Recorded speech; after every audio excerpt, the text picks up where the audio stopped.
Hello అండి, అందరూ ఎలా ఉన్నారు? మేము చాలా బాగున్నాం. మీరు కూడా చాలా చాలా బాగుండాలని ఆ భగవంతుడిని కోరుకుంటూ ఈరోజు మీకోసం ఒక రెసిపీ చేస్తున్నానండి.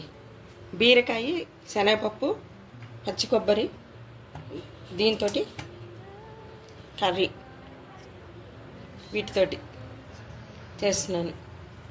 ఇవి కావాల్సినవి చూడండి. ఉల్లిపాయలు, పచ్చిమిర్చి, కరివేపాకు తరిగి పెట్టుకున్నాము. ఇవి 2 గంటల ముందు నానబెట్టుకున్న శనగపప్పు, ఈ బీరకాయలు 1/2 కేజీ అండి.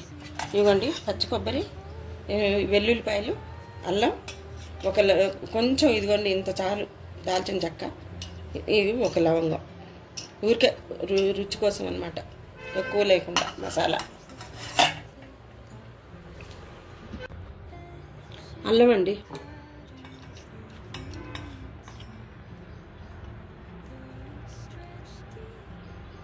పొట్టు తీసి పెట్టుకున్న వెల్లుల్లి రెబ్బలు 6,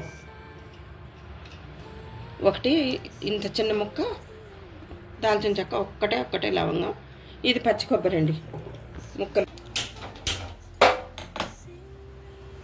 స్టవ్ వెలిగించి గిన్నె పెట్టుకుంటున్నానండి. ఆయిల్ వేడైన తర్వాత ఇవ్వండి శనగపప్పు, మినపప్పు, ఆవాలు,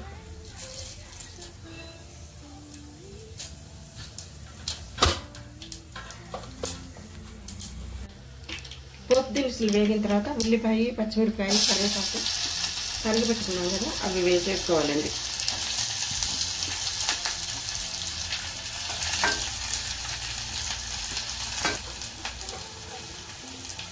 పసుపు,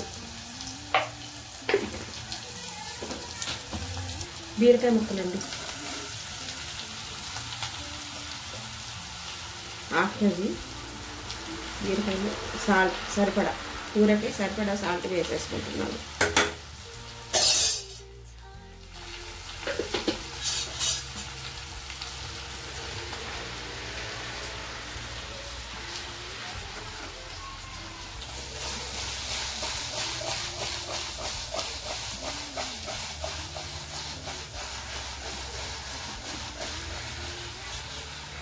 బాగా ఇలా కుదిరించి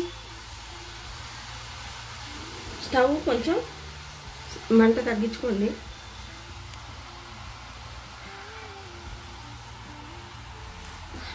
మూత పెడతావా?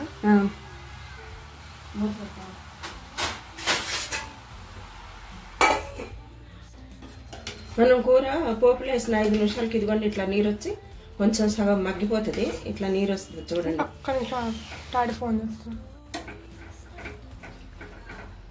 ఇదిగోండి మనం కూర స్టవ్ మీద వేసిన తర్వాత 5 నిమిషాలకి ఇలా అవుతుందండి, నీరు వస్తుంది బాగా. మీకు తెలుసు కదా బీరకాయ నీరు వచ్చేస్తుందని. ఇప్పుడు నానబెట్టుకున్నాము కదా శనగపప్పు, ఇవి వేసేసుకుందామండి.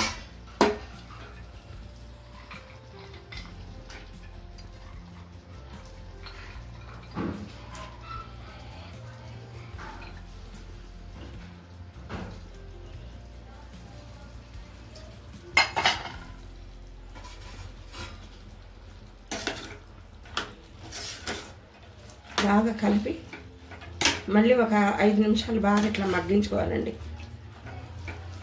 అందులో మనము వాటర్ గీటర్ ఏం పోయక్కర్లేదండి. ఇందులో బీరకాయలు ఆల్రెడీ వాటర్ వస్తుంది కదా, ఆ వాటర్ తోటే బాగా మగ్గిపోతుంది. కాకపోతే సిమ్లో పెట్టి మగ్గించుకోండి. ఒక 5 నిమిషాల తర్వాత ఇలా మగ్గుతుంది. శనగపప్పు వేసిన తర్వాత ఇలా మగ్గుతుంది. అయినా ఇంకా నీళ్ళు చూడండి ఎంత ఉందో. వర్షాలు పడుతున్నాయి కదా, ఆ బీరకాయలో నీరు వచ్చేస్తున్నట్టుంది. ఇదిగోండి ఇది పచ్చి కొబ్బరి, అల్లము, వెల్లుల్లి మిక్సీ పట్టుకున్నాం కదా, బాగా మెత్తగా పట్టుకోవద్దు, కచ్చాపచ్చగా పట్టుకోవాలి. మరీ అంత కచ్చాపచ్చగా కాదు, అంత మెత్తగా కాదు, మీడియంగా ఇలా పట్టుకోండి.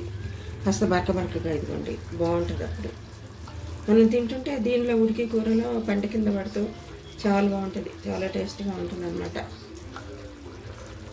ఇది వేసుకున్న తర్వాత ఇంకొక 5 నిమిషాలు ఉడికించండి. ఈ పచ్చివాసన పోతుంది, తర్వాత కూరకు కూడా పడుతుంది అన్నమాట.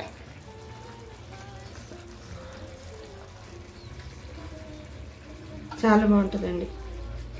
పూరీలైనా చపాతీలోకైనా, ఎక్కువ మేము చపాతీ చేసుకొని కర్రీ చేసుకుంటాం అన్నమాట. కాకపోతే ఈరోజు రైస్లోకి చేసుకుంటున్నాం.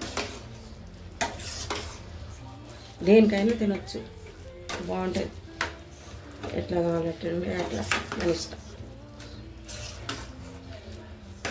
ఇంకో 5 నిమిషాలు మగ్గించండి, అయిపోతుంది.